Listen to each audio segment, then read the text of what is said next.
Welcome to Take Two, a discussion of the times and current events. I'm joined as always by Adam Malak and Mike Pomerantz. Today our question is, does Biden need to align with Bernie's coalition to win? I'll go first. Hope everybody's taking care of themselves and being safe. Nice to be back with you guys. I am fairly sure that it makes good sense, and it's also in terms of a prediction what's going to happen. There's, um, I mean, before we started, we had some questions about how much these people, Bernie supporters, are willing to participate. And there may be some questions that, especially when you consider his performance during the primaries that occurred before COVID-19. But at the same time, I do think that it's not just Bernie. There is a movement, and to pretend that doesn't exist, to go tunnel vision, uh, and I'm not talking about so much with the method of the campaign because that's going to be turned upside down, or the major components of the platform. I don't think Medicare for all ends up in there, but I do think you've got to try to make peace with these people. You've got to reach out to them, and you have to make a show of unity, because ultimately, I think that is one of Biden's best routes going forward. And you can start with the unity issue within your own party, expand the coalition. And if there's a way to look, there's going to be people on certain issues that you will never be able to make happy, of course. But I think the reaching out, I think the performance, I think the signaling to them that we want you to be a part of it, that this is a campaign for everyone, I think is the right way to go. I think it's the right message for the time. I think if you can get just a couple of Bernie supporters who have a little bit of a profile to come on board and say, look, we don't like everything about Joe, but we're going to keep him accountable in terms of issues, in terms of platform, then I do think it will be a more successful campaign. And it could even lead to an overwhelming majority. I don't think it has this. I don't think it has the monstrous electoral effect, but I think it's the right thing to do. It's almost like take your vitamins, go to bed early. These are like these are just good things to do. I don't think it'll have a monstrous effect. I don't think it guarantees them a win, but I still think it's the right thing to do. All right, so it's a tough thing to answer saying without saying yes. Of course, he needs Bernie's people because it's he did pull, even though he didn't win.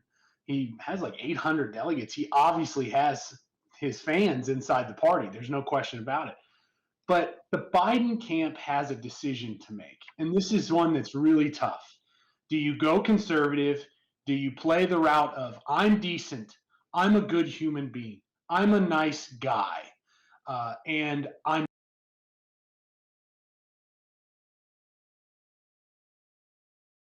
and pull some of these middle of the road voters and count on the Bernie people hating Trump, hating the whole situation, and just voting for Biden anyhow? I'm pretty certain that's what his camp is going to do. I think they're going to play the centrist route as much as possible and just talk about human decency and try to play against Trump and all these things. And I think it'll be effective in many ways because the dude's not a very decent person. And so I think he needs the coalition to help him win. He really does, especially in the Rust Belts. Like Trump's message resonates regardless of what people want to say. His collective message works. It plays well. And Biden needs some of those Bernie, young voters to pull in and actually vote for him. And so I think it's more than just, does he need it? Yes. I think it's more of the fact that it literally comes down to the election. Turnout for Bernie's people could sway the election one way or the other. If it's low, I think he loses. If it's high, I think he wins. There's no way Bernie people are voting for Trump. That's what I'm certain of. They might not vote, right? But I think they aren't voting for Trump, but staying home in these states like Michigan and Pennsylvania are not going to help them, flip those states blue when they were red for Trump. So that's where I'm at. I would just add the following, and I agree with a lot of what you're saying, but in terms of the core contour of the message, um, this is an oversimplification, but I see what Biden offers it as I can get you back to baseline.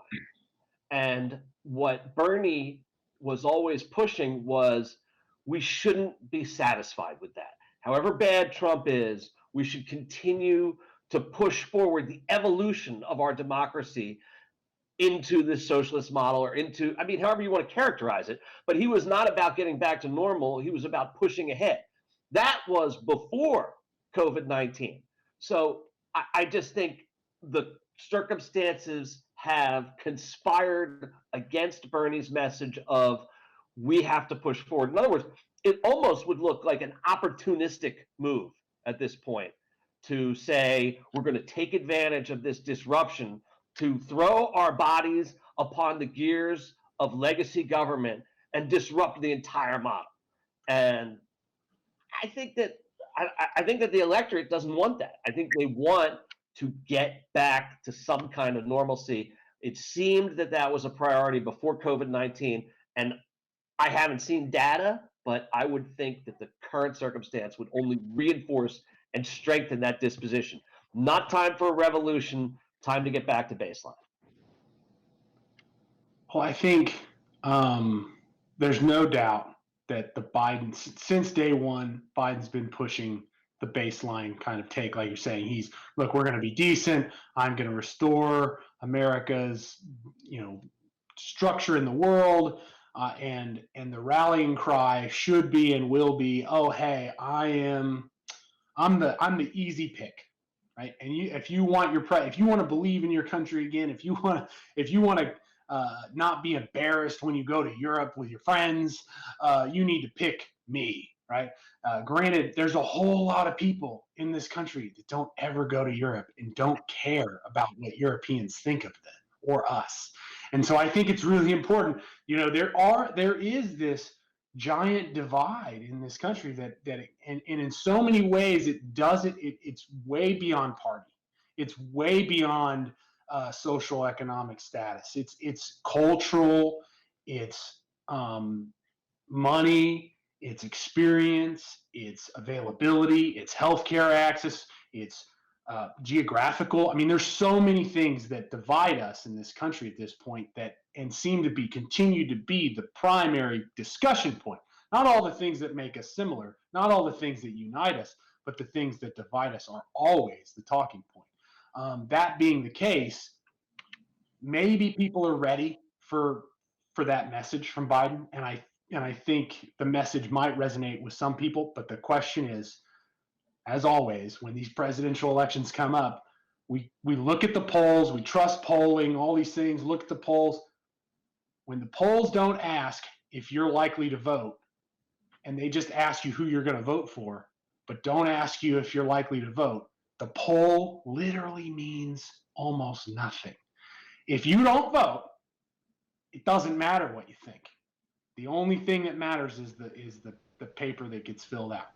And so turnout.